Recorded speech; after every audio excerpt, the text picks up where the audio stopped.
ألا بذكر الله تطمئن القلوب۔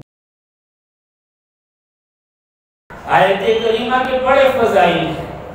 ہمارے یہاں تو یہ ایک رواج ہے، ایک دستور بنا ہوا ہے اکابرین سے کہ 1.25 لاکھ مرتبہ اس کو پڑھتے ہیں، لیکن یہ آیت کریمہ ہمیں اسی وقت یاد آتی ہے جب کوئی مصیبت ہو، حالانکہ اس کا ورد کرتے رہنا چاہیے۔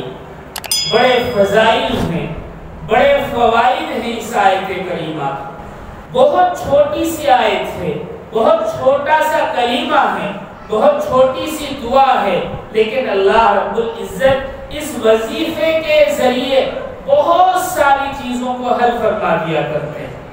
جیسا کہ میں نے آپ کے سامنے ابھی 2 احادیث پیش کی، ایک صحیح حدیث میں ہے کہ اس دعا میں اسم اعظم ہے، یعنی اسم اعظم پوشیدہ ہے۔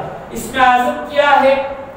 اللہ رب العزت کا وہ نام مبارک جس کے ذریعے سے دعا مانگی جائے تو کبھی بھی رد نہیں۔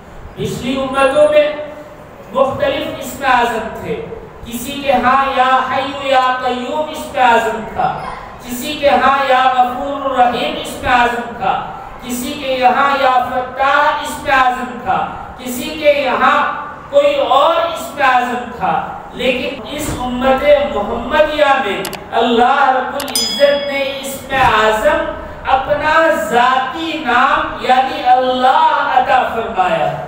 آپ کہیں گے لا الہ الا انت میں اللہ کہاں ہے؟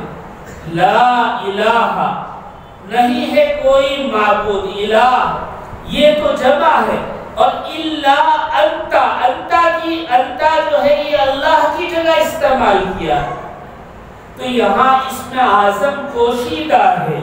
حدیث کے مطابق اس دعا میں اسم اعظم ہے، اور اسم اعظم وہ نام ہوتا ہے جس کے ذریعے دعا مانگی جائے تو کبھی بھی رد نہیں ہوتی، اللہ رب العزت قبول فرما لیتے ہیں۔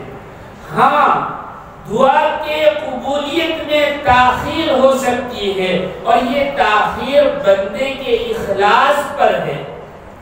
بندہ جتنا مخلص ہوگا، بندہ اللہ سے جتنا اخلاص کے ساتھ مانگے گا، جتنا للہیت کے ساتھ مانگے گا، اللہ رب العزت اس کی دعا اتنی جلدی قبول فرماتے ہیں۔